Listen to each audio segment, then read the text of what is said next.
Welcome to the Ask JT podcast, where we simplify tax, finance, and business decisions for UK business owners. I'm Justin Turner, an accountant, business owner, and author. I'm going to share practical advice and help you run your business more efficiently and keep more of what you earn. You finish a job for a client and email the invoice. The money doesn't arrive. You call them, they never got the email. You send it again, and this time it lands in spam. That tiny problem might be costing you far more than you think. And the fix lives in something called DNS. Imagine sending a birthday card with £20 inside, but it never actually arrives. You'd be fuming, right? Well, your business is doing that every day.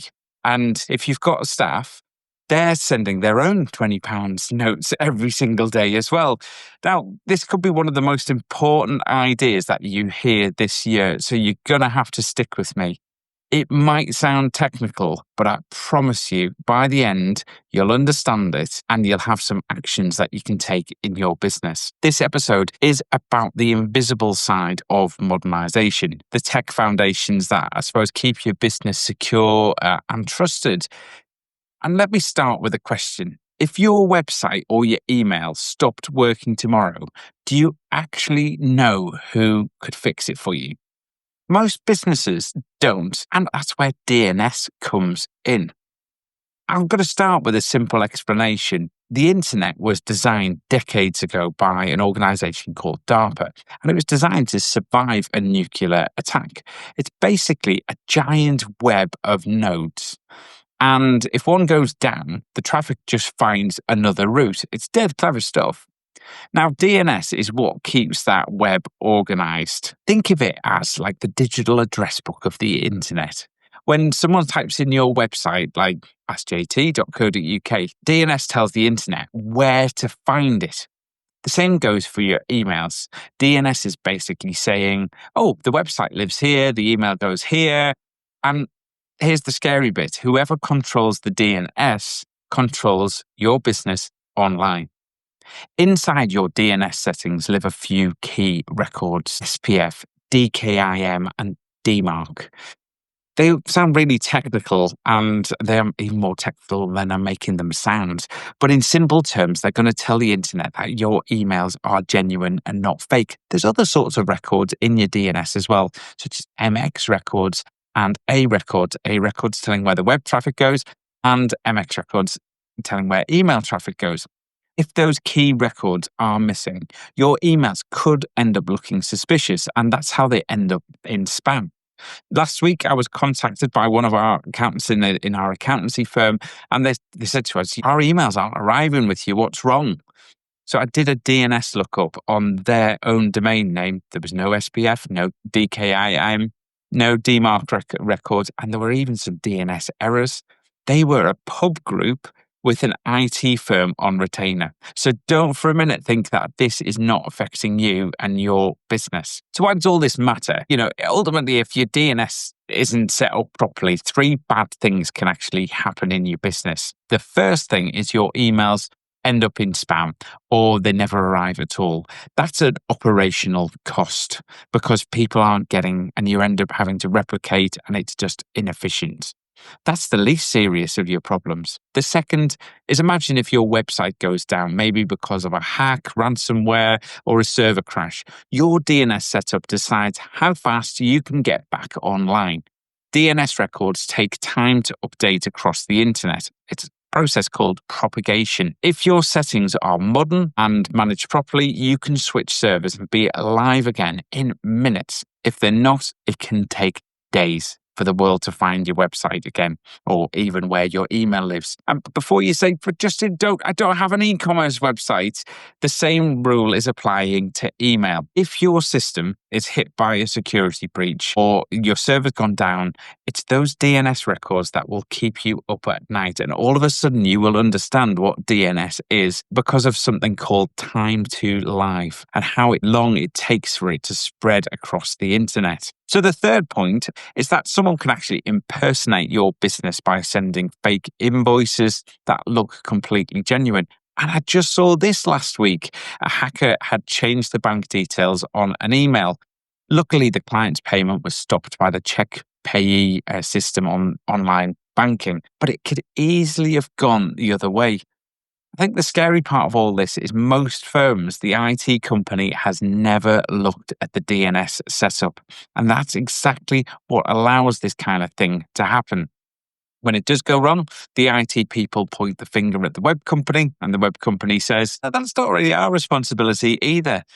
I've even seen one case where the IT firm buried the client in technical jargon to cover up that the real problem was weak DNS settings. We put all these fabulous things in place with IT, off-site backup, email redundancy, anti-malware, anti-phishing, antivirus, but we never addressed the DNS settings. It's madness. You feel like you're stuck in the middle with potentially, if it's gone wrong, you've got no website, no email, and no ideas who can actually fix it. The truth is, most providers avoid DNS because it's fiddly and it carries some risks. If a move to a new DNS provider goes wrong, your website and your email can drop offline. But don't let that put you off. Leaving it untouched could already be costing you money every single day, and it leaves your business open to much bigger risks. So who actually owns your DNS? In a lot of small firms, the domain was set up years ago by a web designer. Then an IT company took over the emails, and now you're in a position where no one really knows who controls what. And it's like running a shop where I suppose the landlord's still holding the keys to the front door. Here's what modern setup should look like. First, you need to own your own domain name. That's the www part. Mine's www.askjt.co.uk. It should be registered in your name, with your login details and your billing details. That way, if the web company ever goes bust or disappears, you'll still have full control. I've unfortunately seen this go wrong too many times. Always keep a backup payment card on file and know exactly where your domain lives. It is the lifeblood of your business. It's so central to your business identity. So make sure you've taken ownership of it, and also turn on two-factor authentication for safety. You don't want any bad actors getting hold of that domain name. So next, we need to look after your DNS properly. When your site was first set up, your DNS records were probably added through your domain control panel. That's the place where you registered your domain name. And then you've just forgotten about it. That's fine, but you can do better. When people ask who should manage their DNS, my answer is absolutely simple. There's an organization called Cloudflare. Cloudflare isn't just a DNS host. It's what's called a content delivery network, or a CDN. In plain terms, that means your website loads faster. It stays online even if the main server fails. It adds layers of protection. It filters out attacks, and it helps emails reach inboxes instead of spam. Most importantly, it gives you control. There is one dashboard where you can see everything and secure with two-factor authentication. In my view, it's the modern grown-up way to manage your domain and DNS. The next part is, once you've moved onto Cloudflare, you need to make sure that you have these special records in place to ensure email deliverability. These are the SPF, DKIM, and DMARC records that are in place. And they're almost like ID checks that stop spoofing. Confirm with your IT company who manages your domain name and how they access it, or how you access it, if there is ever a problem. Once this setup is done, you'll hardly ever need to touch it again. But if something goes wrong and you experience downtime like a server crash, this could just cost you thousands in hours. So let's make sure that we've got it right. So let's talk a little bit about who actually needs to do this and help you, or what needs to happen next.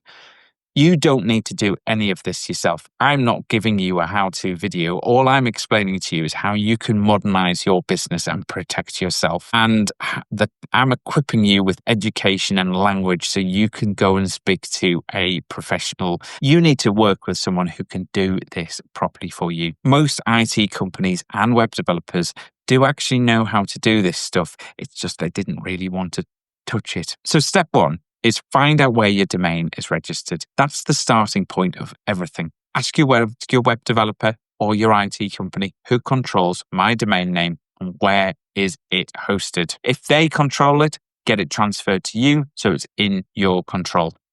Step 2 is ask the IT company or web company to move your DNS to Cloudflare. It's actually a simple job for a professional, but it gives you visibility, security, and kind of speed all in one place. And it's going to give you peace of mind as well. Step 3 is make sure your email security records in that DNS control panel in Cloudflare are in place. That's the things like SPF records that tell the world which servers can send emails for you, or the DKIM records, which digitally signs those emails to prove they're actually genuine.